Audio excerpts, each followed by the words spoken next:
Well, good afternoon. Live from the campus of CSU Bakersfield, it's Wednesday webinar time. Another in our series of Wednesday webinars. We've been doing once a month for now a little while. We got a great topic that's a critical topic, the 5 critical steps of hiring, that a lot of people will be addressing at the turn of the year and are addressing now in their businesses. And so we will get with the program in just a second. So first, we want to just have a little homework, a little housekeeping here. Everybody is going to be muted except our presenter, and I will present her in just a second. If you have a question, please use the question or perhaps the chat. And if you use the question, what we'll do is we'll have time at the end of the webinar in order to answer specific questions. And your questions and feedback are encouraged. We try to keep this interactive, so we will also have a few polls that are launched, and please participate in the polls. It gives us a better understanding of who's out there and how to gear the presentation so you get the maximum use out of it. Also, at the end of the webinar, if you would please complete the survey, we greatly appreciate your feedback moving forward. So I'm Kelly Bearden. I'm the director of the CSU Bakersfield Small Business Development Center, and we're part of 1,000 of these centers across the country. Locally, we're part of the Central California region, and we cover the counties of Kern, Inyo, and Mono County, a nice large geographic area, and hopefully we have representation from all 3 counties on our webinar today. So what does the SBDC do? What we do is we provide high quality, no cost, confidential, the keyword there is confidential consulting for small business owners on a variety of different topics. We have 20 small business consultants, senior level, and also some junior level business students from CSU Bakersfield that can assist you in your business. We also offer in-depth classes to where we have a class using the Kaufman curriculum. And it's a fast track class that's 10 weeks long. Our next one will be starting in the spring. We have a group that'll be graduating from that class shortly after Thanksgiving. And we do a number of special projects. For more information, please go to our website at www.csubedu.edu/SBDC.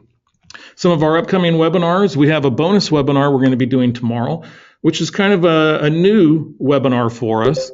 We're going to actually be taking the content from an actual seminar being presented at UC Merced. It's on the Small Business Innovation Research Grants. And this is a grant program by the U.S. government that annually grants small business owners over $2 billion in a lot of different categories.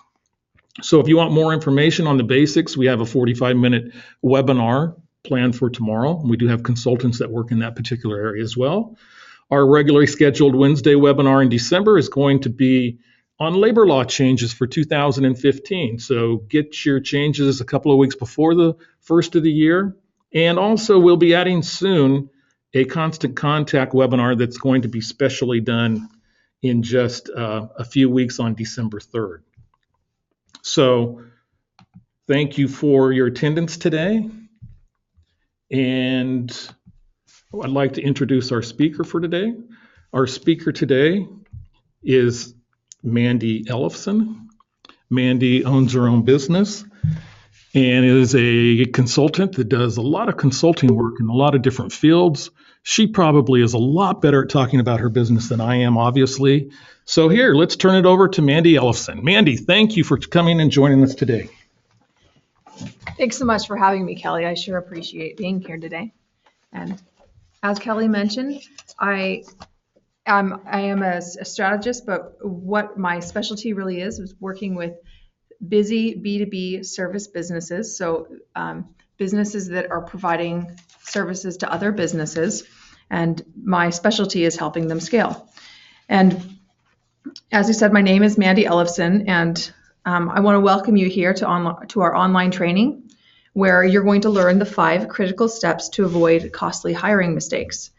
And before we begin, I want to applaud you and acknowledge you for the time and energy that it takes to show up. You have made it here. You've carved out an hour of your day to come on a training and learn how to hire effectively for your business. So firstly, I appreciate it. And secondly, it just says so much about who you are and your commitment to transforming your business. So thank you, and I promise to make it worth your while. Woody Allen says 80% of success is showing up. Thanks for showing up. And as Kelly mentioned, I'm known as the service, I guess you didn't mention this actually, but I'm known as the service scalability strategist. So while this information I'm sharing today applies to all businesses, there are some unique things that we will go over that applies specifically to service businesses. And I do have a guide that goes along with this training, and you can get it at bit.ly/hiring steps. So that's bit.ly/hiring steps, and it should be on your screen right now, the slide. So I'll give you a moment to go ahead and download that if you'd like. And I want you to really listen up and take notes, because this is very valuable information that you won't find anywhere else. And you're smart because you're taking advantage of these great resources offered to you by the SBDC at no cost to you. And I've been really impressed by Kelly and the SBDC team here at Cal State. So you're very lucky to have these resources at your disposal. So I'm going to share my 5-step hiring success system with you today. And in my years of research on the topic, I have found that a lot of the best information on hiring applies mostly to larger businesses and corporations, not to the small and medium-sized businesses that actually make up a huge part of the economy and that are mostly here in attendance on this call. And everything we're going over today comes directly from my premium program that my clients spend thousands of dollars to have access to. And I just tell you this because I want you to take action on this content I share with you today so that it can help you grow your business. For some of you listening, this webinar may bring up more questions for you. And if this is you, you'll want to listen in to the end, because I have a really great SBDC only bonus that you won't want to miss. And I get really excited about this stuff because I know how much it could be a game changer for businesses that take this and apply its information to their business. So sometimes what happens is my brain goes faster than my mouth, and it might come out as a stutter here and there. So I'll just ask, is that okay with you? Can you handle that? Just go ahead and type yes or no in the chat box. And I appreciate your patience with me on that. I'm here to serve you, and I have some really great information to share with you today.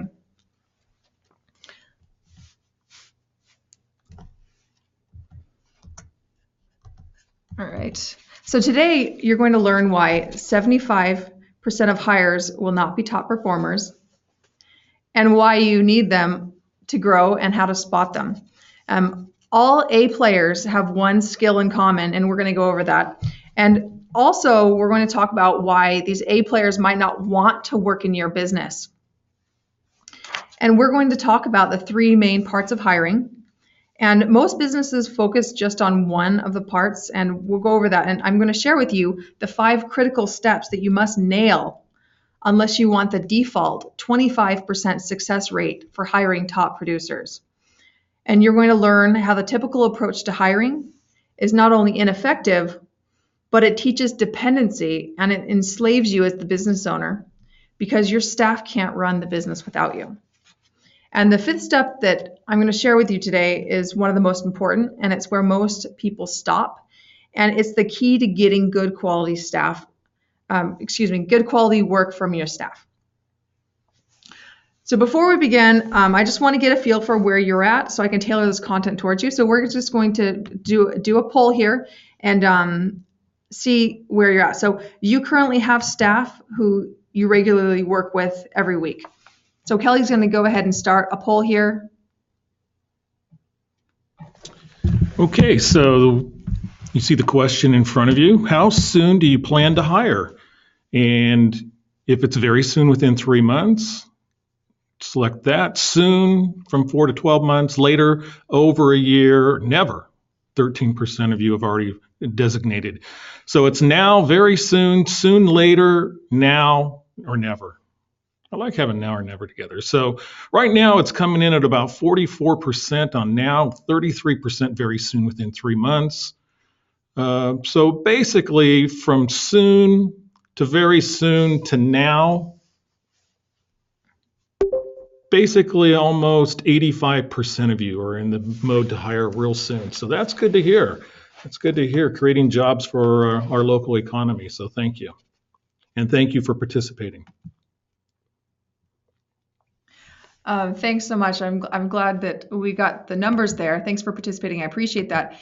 And it's good to see that we have such a high number of people who are showing up to say they're never going to hire, yet they're on this training, which tells me that there might be hope for you. So hopefully that this information I share with you today might give you more confidence and help you see some of the advantages and pitfalls that you can avoid when hiring so that you could get results from it.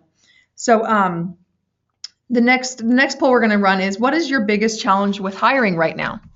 Let's see if I can.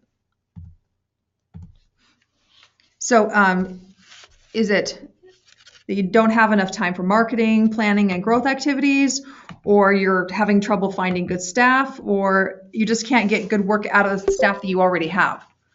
So Kelly's going to go ahead and get that started, and you can start inputting your answers. Great. And again, it's what is your biggest challenge in hiring? So we're finding kind of a mix out there, a nice little mix of finding quality help. And that's a problem we know with a lot of people and a lot of businesses. So getting staff to do quality work is also coming in. So we've had almost half of you have voted so far, and half of you are saying that finding quality staff is the biggest issue. Also, another 22% getting staff to do quality work, and the remaining two items of retaining key staff and not enough time for long-term planning associated with helping your staff is about 10% each. So finding quality staff is really the key. Thank you for voting. And the poll's closed. Thank you so much for your participation. That really helps me out. I see that the majority of you here are looking for finding good quality staff, and then a huge chunk of you are also looking to get better quality work from your staff. And so if any of these challenges are what you're having, then you're in the right place. And when you're maxed out, you don't have time to market and deliver products or services to your new clients. And what I have found is that when you don't have that support, then what you do is you pull back the reins on your marketing and outreach in your business, and your growth stalls. And maybe you've noticed this in your own business. And if you're in this place, there are really only two things that you can do. One is be more effective with your own hours. And two is you can pay to use someone else's hours by outsourcing tasks or hiring someone. And if you're currently working with staff right now and are having challenges with hit or miss results from your staff, steps 4 and 5 that I'm going to share with you today will be really helpful for you. And before I dig deeper into the content, you might want to know a little bit about me and why you should be listening to me. So if it's okay with you, I'll just take a couple minutes and share with you how I actually came to be teaching this information. All right, so I have had a lot of success and failure with hiring. First when I was a business manager, and then in my own businesses. And I've learned through research and trial and error what works and what doesn't work with building teams and businesses. And as a manager, I eventually had enough success finding the right people coupled with the right systems that the business was as profitable as it had ever been, and in a down economy too. This was in 2008 during the real estate crisis. And after that, I owned a small branding and web design company. And as my business was really picking up speed, I became pregnant, and more so as time progressed on, as one might expect. And there I was trying to tie up loose ends on several projects so that I could take some early maternity time and prepare myself for the big event ahead. But instead, I was crazy stressed out, so much so that I had chronic pain issues with both of my arms flaring out of control. Yeah, that's your body's way of saying stop right now. So maybe some of you can relate. Has your health ever suffered because of how hard you work in your business? Well, I had staff who I thought I could count on drop completely off the face of the earth. I didn't have time to replace them with somebody who might be just as unreliable. So I was left waiting through hours of complex code so that I could just deliver on my promises to my clients. And there I was fighting the clock with just days until my baby was born. and the freedom and flexibility that I started my business for, I didn't have. And it was because I didn't have a team I could count on. And meanwhile, I had to say no to projects that were flooding in and essentially shut down my business, losing all the momentum that I had worked for years to create. All because, unlike the business I had managed before, my business didn't have a team I could count on, and my business didn't have the structure I needed to bring in income without me. And right after this experience, I realized that to have a successful business that wasn't completely dependent on me, then I needed to master the ins and outs to predictably hire and manage great people. And I spent years building a formula that my clients now use to find the right people and empower them with the right systems to rapidly scale their service businesses. So I am so happy to share with this with you here today so that you don't have to make the same mistakes that I did or spend the years testing in order to get great results. So the first thing I want to talk about is mindset and some things to consider around hiring and growing your team. And then I'll get into the nitty-gritty steps. So there is no such thing as a highly successful do-it-yourself business. Hiring too late is one of the most common business mistakes I see, and it's a really easy mistake to make because you're not sure how to actually clear tasks off of your plate and delegate. And in order to do that, you need to first consider what your goals are. Do you want a business or do you want a job? And this is a really important question because if you just want to be self-employed, you hire very differently than if you want to build a business. And if you want to grow and create freedom as a solo business, then outsource anything that you aren't good at or that is preventing you from bringing in more sales. And this is good information. Those people who are saying that they'll never hire someone, this is applying to you. And just know that, like the story I shared with you, your business is only going to bring in income if you're working in it. If you want to have a solo business and have it dependent on you, and there's nothing wrong with that. Just know that what your goals are, and then make hiring decisions based on that. And you can start by outsourcing tasks with as little as $5 on up to thousands of dollars, depending on the project. Then eventually you can hire an assistant to work with on an ongoing basis to meet your needs whenever you have them. But contrast to if you want to build a business with a team, the way you go about doing that is you can combine outsourcing, like I just mentioned in the example with the solo business, together with 1099 contractors until you want or need full-time W-2 employees or part-time W-2 employees for that matter. And some businesses are staffed completely with 1099 contractors working anywhere from a couple hours a week on up to 40 hours a week. And the advantage is that there's a lot less details to manage. And what you want to do is you want to focus first on outsourcing the details so that you have time to bring in more revenue. And what that's going to do is it's going to give you more capital to hire to support your growth. And you want to eventually have your staff doing the work to actually fulfill the services or products that you offer. And then your job is to focus on the growth. So that's kind of the trajectory there that tends to work for a lot of businesses, and that's what I would recommend you do. And if you're wondering where the money is to hire, it's in the sales opportunities that you're squandering by wasting your time working in your business on a lot of the details that somebody else should be doing. So let's get on to hiring. And if you've had experiences similar to mine, I want to let you know that whatever challenges that you've had with hiring up to this point are not your fault. And you see, we've all been lied to. You've been told that effective hiring comes only from experience learned in the School of Hard Knocks, and that's after you've wasted a lot of time and money in the process.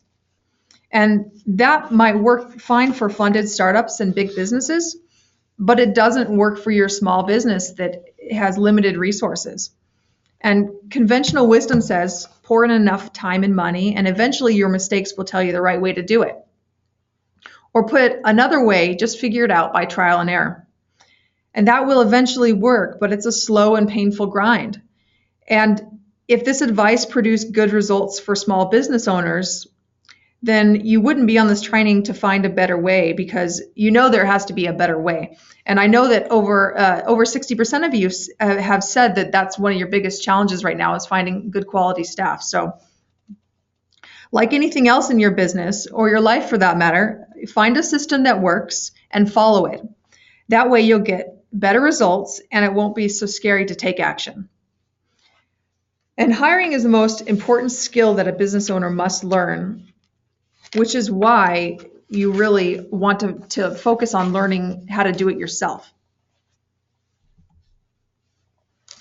And I want you to take a moment to think about this.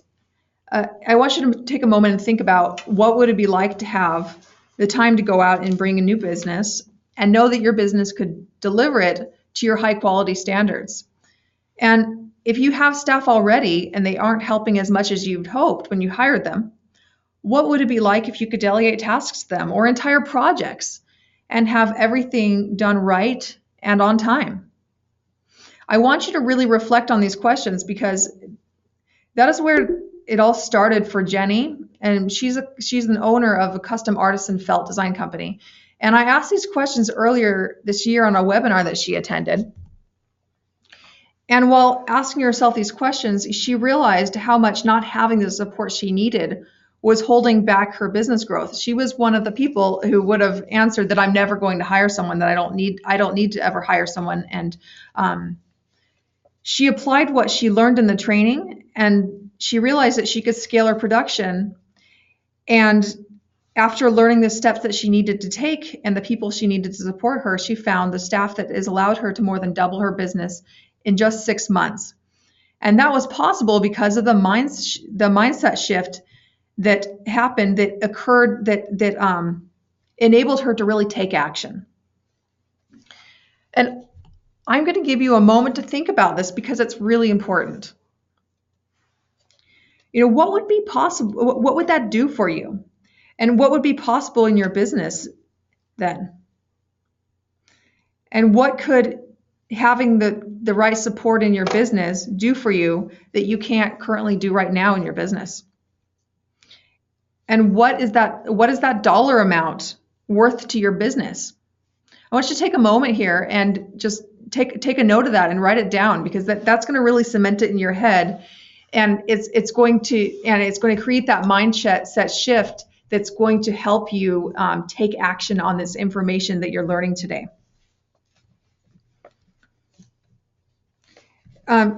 So also think about what will happen if you don't get the support you need. For Jenny, she told me that she was really worried that she would burn out, and all the love and passion that she had for her craft would go away, and she would eventually have to go get a job. And I'll tell you another story about the owner of a design and marketing firm, and I'll call him Ryan. And he was really excited about growing his business, and his business was doing really well, in fact. So well that more and more jobs came in, and him and his partner couldn't manage it themselves. And they knew that they needed to hire more people since they wanted to grow, but they were really concerned about the profitability of hiring work out. And the employees and contractors they'd hired in the past caused a lot of trouble. And one person they thought was really going to be a big winner in their business, and he ended up delivering really messy work late, and they were left in this big mess under the gun, having to deliver the service to their client with a really tight deadline. And this was after they already paid him. So after months of both of them working 80-hour weeks, Ryan burned out, and he recouped. But being the smart guy he is, he was offered a job a couple months later. And the promise of a stable job with stable hours was just too desirable, and he abandoned his dream. And I don't know everything about Ryan's situation, but what I do know is just 2 months ago, 2 months earlier when I had talked to him, he had dreams of making his business big. And from my seat, he had all the opportunity to make it happen. And I see this situation a lot. Entrepreneurs like Ryan can't trust their staff to get the work done to their standard. Meanwhile, they're working crazy hours, and it will actually take them years longer to grow their business. And as was the case with Ryan playing Superman in his business, it's a road that leads to burnout, leaving behind a graveyard of successful businesses, abandoned because the business owner got sick of the stress of their business running them. So can any of you relate to anything in Ryan's situation? I know that this may seem like an extreme example, but I find that it's really not that uncommon. And bad hiring is really hurting our economy, and I don't want this to be your business too. And in case you're wondering why I keep talking about service delivery, it's because it makes up most of our economy. And according to the U.S. Trade Representative, service industries account for 68% of the U.S. GDP and 4 out of 5 U.S. jobs. And service businesses are also the most difficult kind of businesses to grow because of the variable quality issues that come up. And the hardest challenge to solve is when you're hiring your staff to perform certain parts of your service or your entire service. Because basically it's like cloning yourself, because you need to make sure that everything that goes out the door meets your high standards, but it also needs to be profitable too. And that's the way services, and that's why services seem like they're unscalable. And that your growth is limited by what you as a business owner can actually produce. But you can change all that if you follow the right steps. So no matter what, it's important that you have a formula to rely on that gives you confidence when hiring new staff. And if you don't, then what happens is you're going to feel trapped with whoever you have on your team right now, because chances are, if you replace them, your next hire will be just as bad, if not worse. And the reason for that is that according to studies done by Smart and Associates, 75% of hires will not be top performers. And that's really bad news. Let me just ask you, do you care about getting top performers in your business? A lot of business owners will say that working with only A players would be ideal, but they really can't afford them. But I would argue that if you are a smaller business strapped for resources, you need A players in your business. And the reason why is that numerous studies show that 80% of the work is done by 20% of staff, meaning that one top guy or gal in your business will do the equivalent of 5 other mediocre people. And my clients report similar findings to me as well. And maybe you've noticed this trend back in the day when you had a job, because you were probably in the 25% of the top performers who carried 80% of the workload. And maybe you started your own business because you wanted to profit from being that much better. And what this means for you is that you could pay a top performer twice as much and still be ahead. But you often don't have to, and I'll get to that in a bit. Having top performers in your business has more benefits than just productivity too. All top performers are resourceful, and this is the top skill that you want to be looking for when you're hiring. These A players will give you the peace of mind that you can go on vacation, or you can go off to business conferences for a week, or do whatever you need to and know that your business is still running smoothly and clients are being cared for. And best of all, your business brings an income without you being there with your thumb on it. And that is the power of having A players together with the systems to be effective. And there are 3 parts to hiring, and it's so simple that you might think that when you're going through this hiring process that you already have it covered. But I find that most businesses focus energy on all the wrong places, and I'll just briefly go over these three parts. The first part is to prepare for hiring success, so what you do pre-hire to save time and how to get optimal results. And then the second part is finding talent, recruiting, and interviewing. And the third part is setting up the hire for success, so training and empowering them to help you grow your business. So what I find is most of their focus typically goes into finding the talent. And if you work with a staffing agency, that's probably where their main focus will be as well. So a common problem that with this approach is that you're often unclear. If you're unclear about the exact type of person you need for the position, then your chance of finding them or recognizing them when you do is very rare. And the other big challenge I see is not setting up your new hire for success. So the typical way to train does not set up your new staff to support the business, even if you found the perfect person for the job. And I see a lot of owners waste time in this area and with the right hiring system in place, you can drastically cut your training time while getting better results. And to make sure you cover all your bases and to be successful with each of these 3 main sections of hiring, I have broken it down into the 5 critical steps to hiring success to give you some tips for how to be successful with each step. And again, if you want the resource that accompanies this, you can download it at bit.ly/hiring steps. And I'll just go ahead and give you a moment to download that if you'd like. It's on the screen as I take a drink of water here.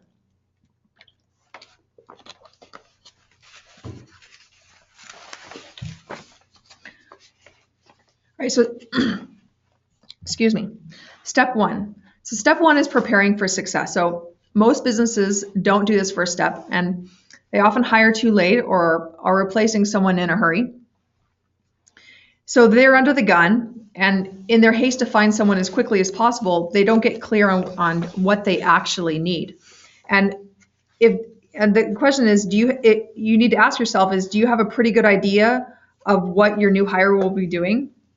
Well, if you're not crystal clear on what their role is, and then your potential candidates won't be clear either. And one of the top frustrations for staff is being unclear about what is expected of them. And no one likes working in frustrating environments, but top performers don't have to because they have a lot of options. So even if you can attract them, they won't stick around long in your business because they crave working in environments where they can excel and contribute. So if the position in your business isn't a place where they can excel in, then top producers will not want to work in your business. So things to think about are, what kind of hard skills and competencies are mandatory for this position, and also what are some soft skills that are needed to be effective at the role. And sometimes that's even more important because it's easier to train on hard skills than it is on soft skills, such as attention to detail or being warm and friendly, which are just characteristics that are more inherent to a person than skills that you can actually train.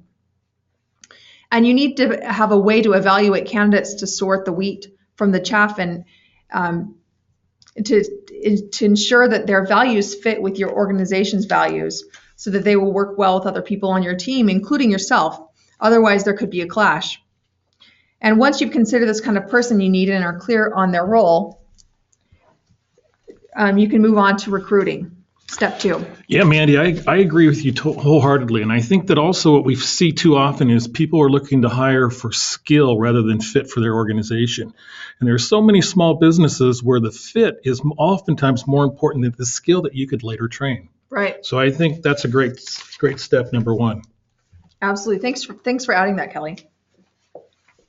So with step two in recruiting, a common problem I see with small businesses is that when they make with recruiting is poor positioning of both the opportunity and your business. So a lot of entrepreneurs and managers will use very pompous corporate sounding language in their job description. And that's just a very common practice that everybody copies from each other. And why would a high performer who can pick and choose where she wants to work respond to a condescending job ad? And their answer is they won't. And you may think that you're screening out the weak players when you talk about them having to prove themselves and saying things like, if you're good enough, ... but you're actually turning off the best people. And if you've done this before, don't blame yourself. This is from the conventional hiring rule book, and it doesn't work. And now that you know that, you don't have to make that mistake ever again. And another mistake that I see is not showcasing the business for what it can offer the applicant and how being at your business can help them grow professionally. And recently I was working with a web designer who was expanding his business beyond just himself and a couple of contractors. And in his job description for his first permanent staff, which was an apprenticeship role, he made this mistake, and he used language that made his business appear as if he was just a solo business, which was no longer the case. And he also failed to position himself as the expert mentor that an apprentice would be excited to learn from. And once he had better positioned his company and included more attractive language, the position sounded a lot more exciting and appealing to the exact type of top player candidate he was looking for. And if you followed the steps in the recruiting process, you should have some good candidates to consider, which leads us to step three.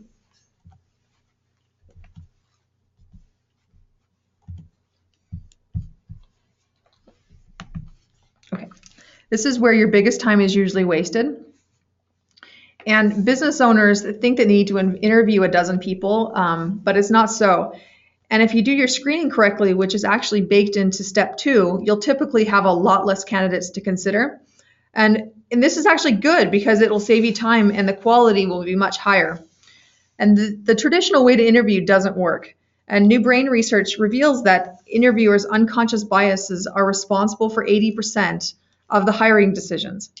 And this isn't such a problem when you have a bad gut feeling about a candidate because it's almost always right when the feeling is based on whether or not you can actually trust the person.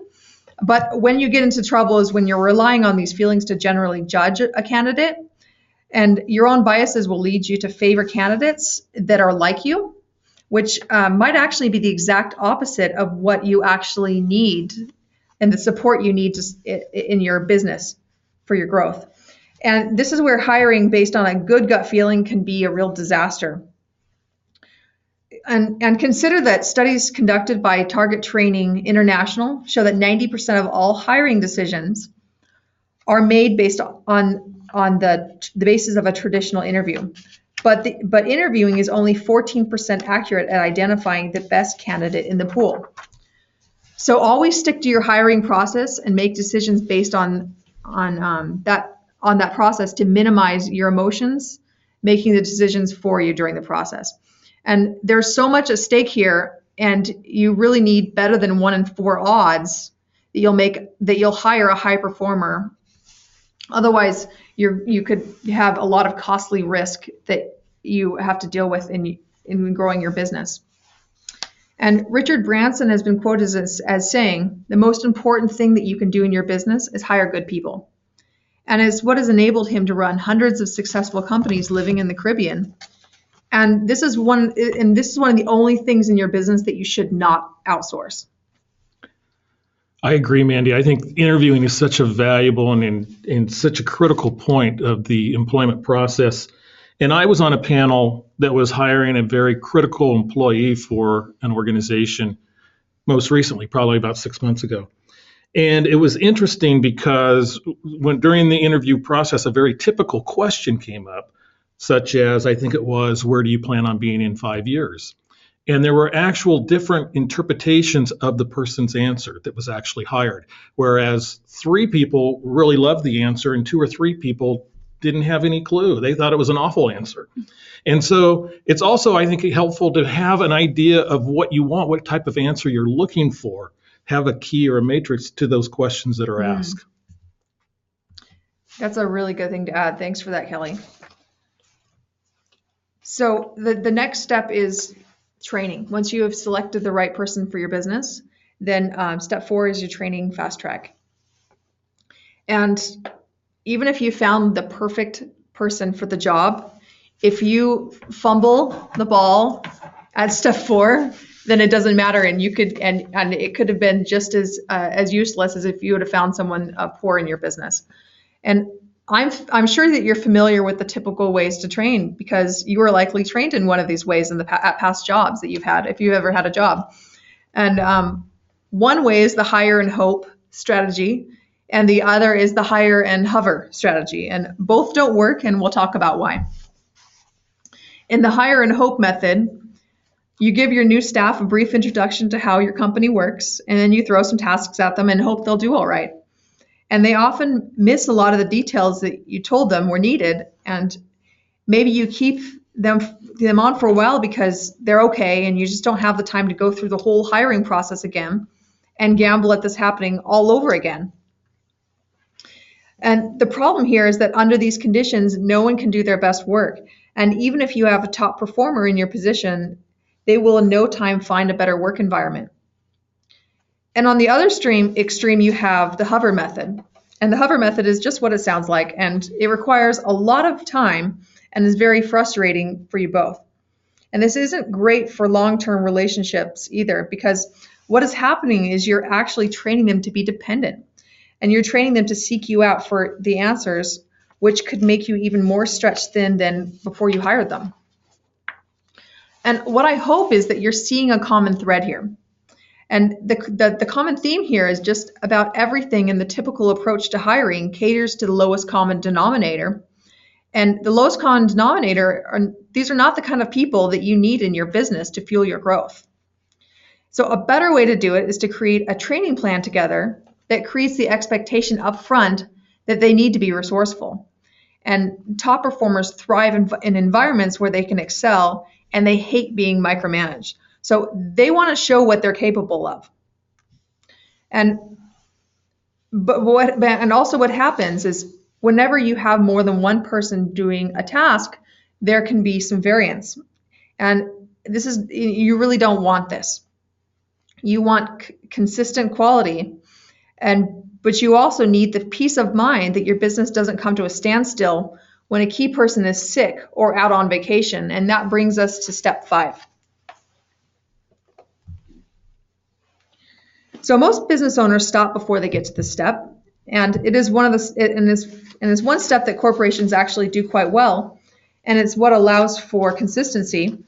But you don't have to be like a big stuffy corporation to benefit from processes to keep your service and quality consistent, and most importantly, profitable. What this does is build flexibility into your business so you aren't reliant on any one person to keep your business continuing to bring in revenue. And it may sound like a lot of work, but your staff can do it for you, and it can actually be part of the training process. And I recently spoke with the owner of a financial advising firm who was dealing with a really bad assistant. And she would mouth him off, and she wouldn't show up for work when she was expected, and she just generally didn't do what was asked of her. And he knew he needed to replace her, but there were aspects of the business that only she knew about. And she essentially holds the keys to the castle, and now he's in a risky situation trying to extract this information from her. And because his business doesn't have these systems documented, that his business comes to a standstill as key people are missing, and it's a huge risk for his business. And systems for quality are the missing link to your hiring success. And not only will it make the whole staffing process much easier and better organized, but is what's required to deliver a consistent quality service to your clients, no matter who does the job. And it is essential for long-term success with hiring and scaling your business. And you can get started right now with this, even if you don't have an employees. You can start by documenting the steps that it takes to deliver value to your clients and your customers. That way, when you're ready to hire people, you know what you're hiring for, and you know specifically what their job and their role is going to be. And then these steps are out. Then having these steps outlined can almost be like a training manual for them. And what I hear from a lot of businesses when they hear this advice is that they've actually started to do this, and maybe they read the book, the E-Myth, Revisited, and they get really excited. But what they find is that the processes aren't used and they get outdated. So it's a really big waste of time for the owner. So for all these steps and processes to be used and valuable for the business, they need to be plugged into a central place where you can run your entire business off of. And this is your operations mainframe. And the businesses I have helped put the structure together find hiring, training, and managing staff to be much easier and less risky. And I'll give you an example. Paul, the owner of a digital agency, put this operations mainframe together in his business in just a few months. And now he tells me that things in his business are very different now. And before he wasted thousands of hours, not thousands, hundreds of hours that equated to tens of thousands of dollars of revenue. And the reason why is because he was using the typical hiring and training methods, and it didn't work, and it left him frustrated and discouraged about growing his business. And now he can confidently and quickly find the exact staff he needs to support his business growth. And because he built his team and his systems the right way, he went from being crazy stressed out and working 50 hours per week to running a more profitable business in under 20 hours per week while he travels the world with his wife and his 4 kids. So putting this information that I'm sharing with you today in action has completely changed his business and his life. And I hope you can see that the structure we're talking about is what's required to support whatever your growth goals are. And this is why I insist that if you want to grow your business, you must implement the structure as part of your scalability plan. And I've just covered the 5 steps to avoid costly hiring mistakes. And before we review anything we've gone over today and wrap up with Q&A, I want to fulfill on the promise that I made to you for that free bonus. So if you have a service business and you'd like my help in creating a custom scalability plan, I have a drop-dead amazing bonus for you. And Kelly, if that's okay, if I share that with them right now? Sure. Okay, great.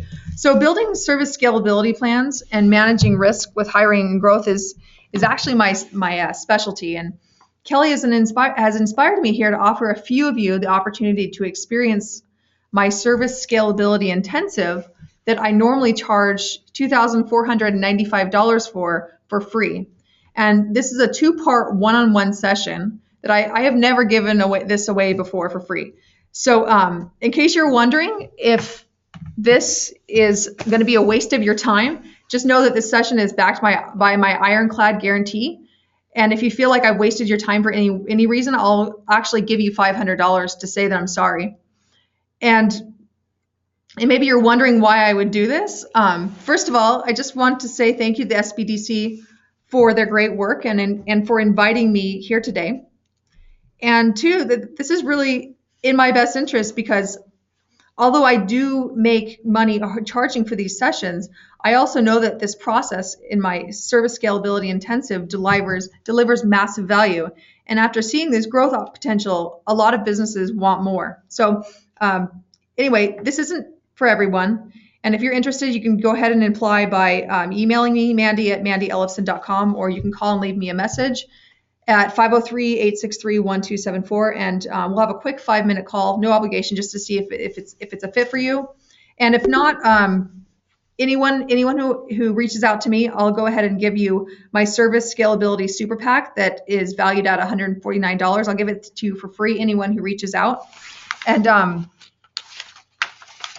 so just to wrap us up before we take questions, today we covered why the typical approach to hiring produces typical results for your business, and the 5 critical steps to hiring success that will save you a lot of time, money, and frustration when you implement them into your business hiring process. And you've learned the 5th step, which is essential to have nailed down if you want to be confident that you can bring on more clients and ensure consistent quality, and why you need top performers in your business and the number one skill that they need to have. So I urge you to implement what you've learned here today and develop this important skill early in your business. And Kelly, if you're ready, I think we can take questions now. Yes, so if you have a question, please go to the question box on your dashboard and ask the question. Barney asks, and this is one I think I can handle, what resources are available to small business owners for individuals wanting to hire? And I would recommend, first of all, you can talk to one of our consultants, but also America's Job Centers.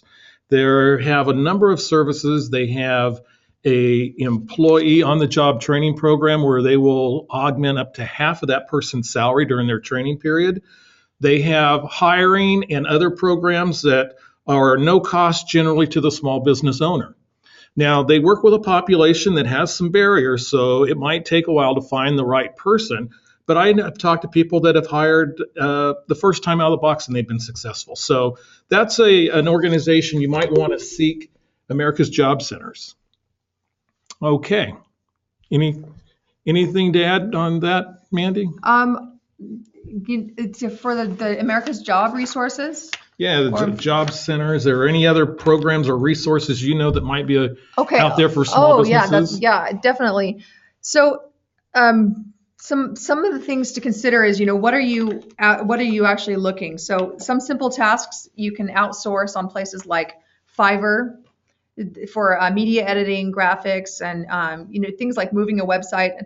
And you can find great contractors for projects like websites and writing and general assistant type tasks on Elance, Odesk. And if you want more ideas, I can tell you, then you just go ahead and email me. I might have a resource guide for you that I can send your way. But you have to really consider what you need, whether you just need some help with little projects here and there, or whether you need like a permanent person in your position, which I think America's Job Centers might be a really good fit for. Yeah, and it seems like also, when you mentioned one of the key aspects of being a training program or a training plan for the employee you're hiring, there are other options for that actual getting to that point, getting to that employee training plan. We have somebody might benefit from our webinars. There are plenty of customer service type related programs if you're hiring somebody in that area. So there's a lot of resources that are out there. Okay, let's see. let's see, here's a question. When should I hire, and how do I make sure it's profitable for my business to bring someone else on? Good small business related question. Yeah. So that's a really great question because, and that's something that a lot of smaller businesses run into because, where's the profit balance between you doing it yourself and actually paying someone? And I have kind of two guidelines for that. And first of all, one is when you have a proven process to bring a new business. So if you don't have this yet, get with the SBDC and they have resources that they're going to help you build your marketing and sales processes. And two is that when you know your processes to deliver goods and services are profitable. So you should be fine moving forward as long as you have a general sense that they're profitable. But I strongly urge you and I recommend that you know your numbers, and you need to know the hours that go into delivering your product or your service, and the cost of the raw materials and the cost to acquire a customer. That way that you know that when you hire someone new, that you will grow profit rather than cut into it. Do you have anything to add to that, Kelly? I think you covered it very well. I think understanding your costs is vitally important to make sure you can afford that employee. Because the worst thing is to run into some type of cash flow issue, and your employee that you've hired and spent the time training, you have to either cut back their hours or actually lay them off entirely. So Right. That could be a bad situation to be in. Looks like we have time for about one more question. Okay, here we go. Thank you for your questions. You mentioned remove me from the center of your business. Why would I want to do that since my customers trust me and do business of their relationship with me? So I think what I understood, did you want to clarify that question? No, go ahead. So I think what this person was asking is that their business is, that the relationships they have in their business are why their customers do business with them. So why would they want to remove themselves as the center of their business? And this is kind of the advice that I've been giving you through here. And I have a good answer for that. It's a really great question to ask. So part of why your customers and clients work with you is they trust you and they know that you'll do exactly what you say you'll do. And how you extend that to your team is by building systems with the exact steps that you would take to craft that experience that you are so good at creating for your customers. And this is so important if you want to serve more people at the same or a better quality than you currently are now. And it's also important because this is the value in your business that you bring, and it's what makes it worth something without you. Otherwise, if something happens to you, what's going to happen to your family, and what will you have to leave to your family? And the answer to that is if you don't have the organization in your system, is you have a big mess and a burden to leave for your family. And what happens if you want to retire?